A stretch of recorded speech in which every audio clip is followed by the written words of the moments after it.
बदलते मौसम को ठीक करने के लिए एल्सा के पास जाना जरूरी है। ओलाफ भी इससे सहमत हैं और कहते हैं कि मैं भी गर्मियों का आनंद लेना चाहता हूं। यह उन्हें इसके साथ चलने के लिए कहता है। चलो। दूसरी ओर जब ऐना का घोड़ा अकेले महल में लौटता है तो हंस को एहसास होता है कि ऐना खतरे में है। वह उसे बचाने के लिए आगे बढ़ने की सोचता है।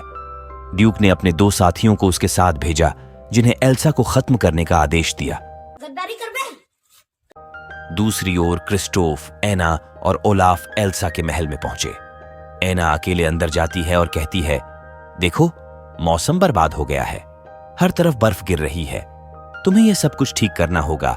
एल्सा कहती है कि मैं अपनी शक्तियों पर नियंत्रण नहीं रख सकती, अब कुछ भी ठीक नहीं होगा। ऐना एल्सा को उसे स्वीकार करने के लिए मनाने की कोशिश करती है, लेकिन वह मना कर देती है। उसकी शक्तियां फिर से नियंत्रण से बाहर हो जाती हैं। यहां ऐना को फिर चोट लग जाती है। क्रिस्टोफ कहता है, सब क्या देखना पड़ रहा है, चलो वापस चलते हैं। लेकिन ऐना कहती है कि मैं अपनी बहन के बिना वापस नहीं जाऊंगी। जब ऐना एल्सा की बात नहीं मानती तो एल्सा एक राक्षस की रचना करती है। इसका नाम मार्शमैलो था और उसकी योजना उन्हें डराकर भगाने की थी। और ऐसा ही होता है। क्रिस्टोफ, ऐना और ओलाफ वहां से भाग जाते हैं। वे पहाड़ से छलांग लगाते हैं।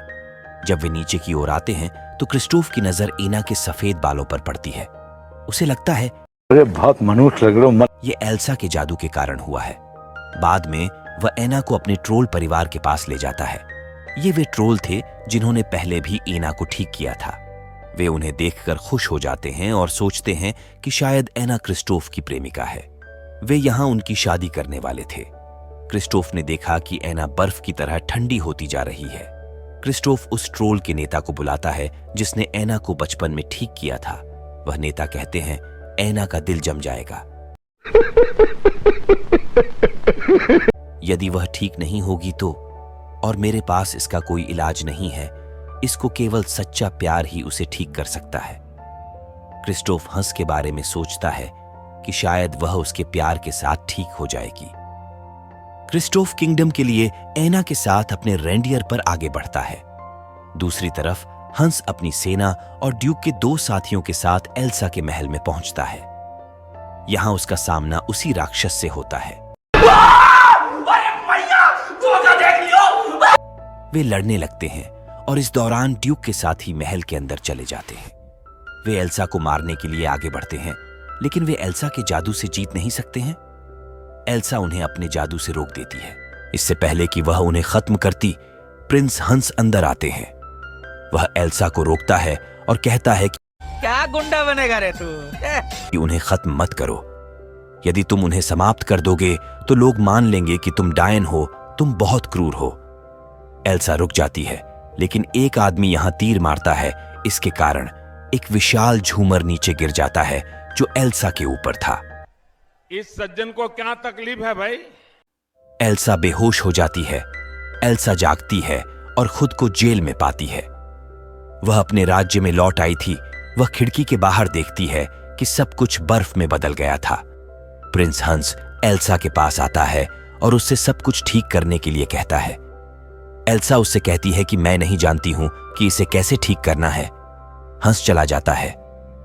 दूसरी तरफ क्रिस्टोफ ऐना के साथ वहां पहुंच गया। वह नौकरों से ऐना को हंस तक पहुंचाने के लिए कहता है। मौसम तो ऐसा लग रहा है दिल गार्डन गार्डन हो रहा है। और वह वहां से चला जाता है। वह उदास था। ऐना प्रिंस हंस के सामने आती है और कहती है कि अगर वह ठीक नहीं हुई तो वह बर्फ में तब्दील हो जाएगी। उसकी किस ही उसे बचा सकती है। हंस ने उसे किस करने से इनकार कर दिया। उसका कहना है कि हमारे बीच सच्चा प्यार नहीं था। वह उससे कहता है कि वह उससे शादी करने के बाद यहाँ का राजा बनना चाहता था। वो चूना लगा दिया। वह इस राज्य को संभालना चाहता था। उसकी योजना अभी भी एल्सा को खत्म करने की है। ऐना उसे मना करती है और कहती है कि तुम एल्सा की शक्तियों के सामने स्थिर नहीं रहोगे। हंस उसे कमरे में छोड़कर वहां से चला जाता है। हंस ड्यूक और अन्य लोगों के पास जाता है और उन्हें बताता है कि ऐना की मृत्यु हो गई है, लेकिन उनकी मृत्यु से पहले उन्होंने शादी कर ली। वह इन सब के लिए एल्सा को दोषी मानता है। वह उन्हें बताता है कि वह असल में एक डायन है, उसे खत्म कर देना चाहिए। राज्य की हालत देखकर ड्यूक और अन्य लोग उस पर विश्वास करते हैं।